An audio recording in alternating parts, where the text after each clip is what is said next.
सुप्रभातम्। अहं सज्जय कुमारः बिहार राज्यस्य कैमूर जिलायाः प्रखंड शिक्षकः अस्मि। साथियों, मैं आज जिस मुद्दे पे चर्चा करने जा रहा हूं वह बहुत ही महत्वपूर्ण मुद्दा है। साथियों, जैसा कि आप जान रहे हैं, सर्वोच्च न्यायालय टीईटी मुद्दे को स्पष्ट कर चुका है और सदन में इस पर जबरदस्त बहस और हंगामा चल रहा है। आपको मैं स्पष्ट कर देना चाहता हूं कि सदन के पास वो क्षमता है कि उसमें आंशिक संशोधन कर आरटी एक्ट से पहले के जो भी नियुक्त शिक्षक हैं उनको बरी किया जा सकता है। अब क्या स्थिति है, सर्वोच्च न्यायालय का भी सम्मान करना है, संविधान का सम्मान करना है, क्योंकि ये देश संविधान से चलता है, ये सत्य है। संविधान में आंशिक संशोधन कई बार हो चुके हैं। अब क्या है इसमें, चूंकि सामाजिक तौर पर बहुत सारी बातें कही जाती हैं शिक्षकों के लिए कि शिक्षक हैं तो पढ़ना पढ़ाना इनका काम है, ये अगर परीक्षा लिया जाता है तो क्या दिक्कत है। ये कहा जाता है भैया कि परीक्षा लिया जाए तो क्या दिक्कत है, अरे हम खुश हैं भैया। लेकिन कहां संविधान में ऐसा कहा गया है कि संविधान बनाने वाले अनपढ़ हों? ऐसा भी तो ठीक नहीं है, इसमें भी संशोधन होना चाहिए, नहीं होना चाहिए?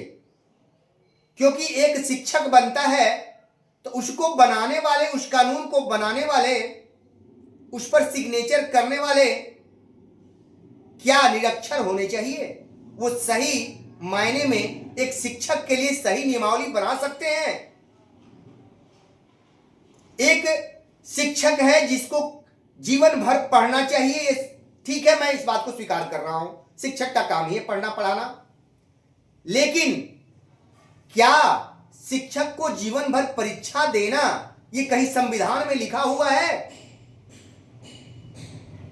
अब ये बातें विचार करने योग्य हैं। और एक आईएएस जो सचिव होते हैं, एक बार परीक्षा देकर बन गए तो क्या उनको भी 58 साल के उम्र में परीक्षा नहीं देना चाहिए? एकदम देना चाहिए, क्योंकि वो कई नियम बनाते हैं। एक शिक्षक के बारे में भी नियम वही बनाते हैं। तो वो अगर तरोताजा नहीं रहेंगे, उनके पास ज्ञान नहीं रहेगा, तो एक ज्ञानवान शिक्षक के लिए ज्ञानवान नियमावली कैसे बनेगी? इस पे कोई सवाल नहीं उठेगा, क्योंकि शिक्षक एक निरीह प्राणी होता है। कोई भी शिक्षक के ऊपर कुछ भी बोल सकता है, क्योंकि शिक्षक कलम का सिपाही होता है। लेकिन शिक्षक कलम का उपयोग भी संभल के करता है, किसी का अहित ना हो। यही कमजोरी है। चलिए फिर हम इस पे चर्चा करते हैं। आज जो मेन मुद्दा है टीईटी, टीचर एलिजिबिलिटी टेस्ट। भैया टीईटी ठीक है, अनिवार्य है, शिक्षक पात्रता परीक्षा। हमें अगर शिक्षक बनना है तो उसके लिए पात्र होना पड़ेगा, ठीक है।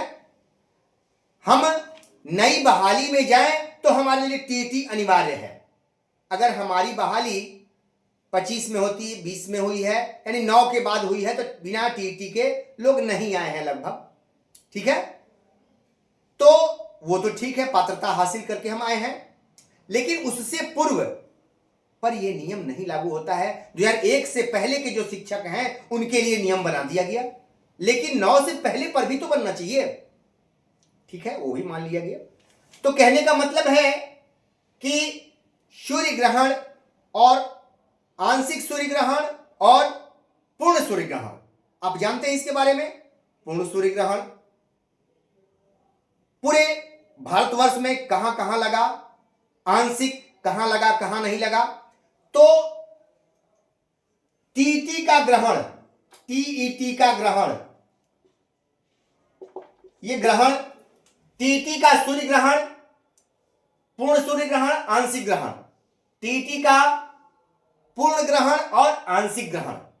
ठीक है, तो देखिए ऐसे राज्य, कई ऐसे राज्य हैं जहां टीटी आज तक ली ही नहीं गई है और न ही आरटी एक्ट, जैसे तमिलनाडु वगैरह अन्य का राज्यों का नाम आता है, उस पर मैं अध्ययन कर रहा हूं, तो वहां पर टीटी ली ही नहीं गई है, क्योंकि कुछ राज्यों के पास अपने अधिकार होते हैं, तो उस अधिकार के तहत उन्होंने नियम बनाया था।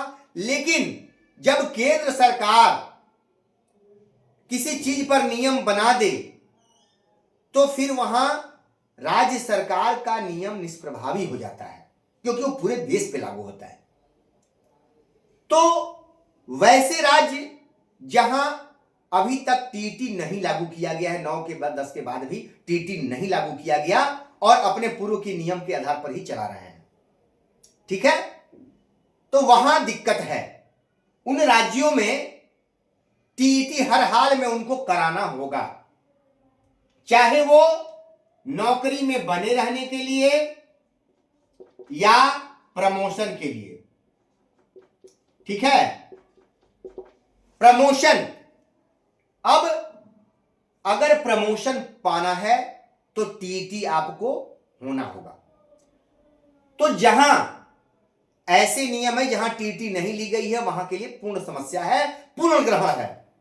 अब वहां के शिक्षकों को किसी कीमत पर संविधान के अनुसार प्रमोशन नहीं मिलेगा जब तक वो टीटी पास नहीं कर लेते हैं।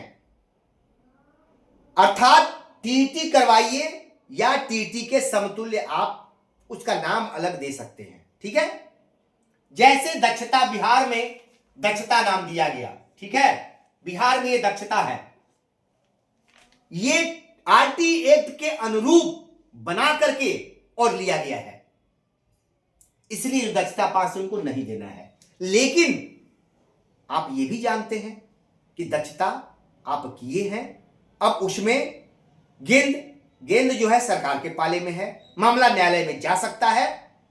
अब आगे इस पर न्यायालय और सरकार निर्णय करेगी कि जो दक्षता पास करते हुए भी नई नौकरी में चले गए उनमें क्या निर्णय होगा, ये आगे का विषय है। लेकिन जो दक्षता पास करके उसी नौकरी में बने हो उनके लिए कोई दिक्कत नहीं है। क्लियर, यानी नियोजित शिक्षक एकदम सुरक्षित।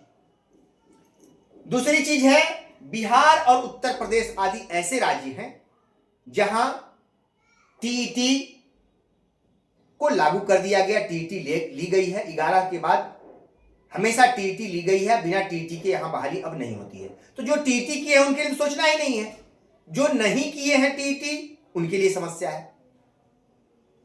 तो जो साथी 11 के बाद टीटी नहीं किए हैं वो टीटी की तैयारी करें, ये सत्य है, उनको टीटी हर हाल में करना होगा, जैसा कि सुप्रीम कोर्ट का आदेश है। अगर संशोधन करके केंद्र सरकार इसको शिथिल करती है तो चल सकता है, अन्यथा नहीं। बात समझ रहे हैं? तो बिहार, उत्तर प्रदेश आदि ऐसे राज्य हैं जहां पर टीटी पूर्णतः लागू है और अब बिना टीटी के कोई बहाल नहीं होता है। तो अगर हमें प्रमोशन, अब मैंने पूर्व वीडियो में चर्चा किया था कि जहां प्रमोशन चल रहे हैं वहां निश्चित तौर पे अब टीईटी जो किया होगा उसी का प्रमोशन होगा, बिना टीईटी के आपका प्रमोशन नहीं होगा। वो छूट किसको होगी? 2001 से पहले जो होंगे उनको छूट है, या फिर 2001 के बाद है तो दक्षता किए हों या टीटी किए हों, समझ रहे बात को, उन्हीं का प्रमोशन होगा, इस पर ग्रहण लग जाएगा। क्योंकि आप देखते हैं कि जो लोग दक्षता नहीं किए हैं उनका इंक्रीमेंट नहीं बढ़ता है। ठीक है, तो अब स्पष्ट हो गया है कि दक्षता टीटी आपको करना होगा, बिना टीटी के प्रमोशन भी नहीं होगा। जहां बिना टीटी के शिक्षक हैं उनके प्रमोशन पर ग्रहण लग गया है, जैसे कुछ राज्य हैं जहां बिना टीटी के शिक्षक हैं तो उनके प्रमोशन पर ग्रहण लग गया है। जब तक वो टीटी नहीं करेंगे तब तक उनका प्रमोशन नहीं होगा। नियम नियम होता है, यही बात है। और जहां टीईटी पास है वहां प्रमोशन वगैरह की कोई भी बाधा नहीं है। हाँ, वही बात हमारे बिहार में है। तो साथियों, आप थोड़ा भी टेंशन नहीं लें इस पर, क्योंकि सरकार जो होती है वो जनता की सरकार, और ऐसा नहीं है कि शिक्षक जनता नहीं है, शिक्षक भी तो जनता में ही आते हैं, ये भी तो समाज से ही निकले हुए हैं। इसलिए आप घबराए नहीं, जो होगा भविष्य में बहुत अच्छा होगा। ये पूरे भारतवर्ष की समस्या है, सिर्फ बिहार की ही नहीं है, पूरे भारतवर्ष की है। तो इस पे बहुत सारे यूट्यूब चैनल दिग्भ्रमित करने का काम ऐसे बना देते हैं जैसे लग रहा है कि कोई पहाड़ टूट पड़ा है। अरे भैया, समस्या आती है तभी तो समाधान होता है। समस्या आई, समाधान हुआ। हम लोगों के सामने दूर जाने की समस्या थी, घंटों लग जाते, मतलब 20 दिन की जहां यात्रा थी, आज वहां 20 घंटे में, अब हजारों किलोमीटर 4 घंटे। तो कहने का मतलब है विकास हो रहा है, समस्या आ रही तो उसका समाधान भी हो रहा है। लेकिन आप ये जानिएगा, विकास विनाश की जननी है। जब अधिक विकास होने लगे तो समझिए कि विनाश भी करीब है। इसलिए प्रकृति को नहीं छेड़ें, प्रकृति को नहीं छेड़ें दोस्तों, प्रकृति से बच के रहें। ज्यादा छेड़छाड़ होने पर प्रकृति जब अपना रूप दिखाती है ना, तो अब समझिए लाशों को भी रखने के लिए जगह नहीं मिलता है। आप ये तमाशा देख चुके हैं, अफरा तफरी मच जाती है। इसलिए प्रकृति से डरें, नेता और सरकार से डरने की आवश्यकता नहीं है, क्योंकि ये तो हमारे समाज से ही जाते हैं, पल भर के लिए बहुत कुछ रूप दिखा देंगे, कर देंगे, लेकिन ऐसा कुछ है नहीं। डरना है तो बस प्रकृति से डरिए, उसके सिवाय किसी से डरने की आवश्यकता नहीं है। नमस्कार, फिर मिलेंगे।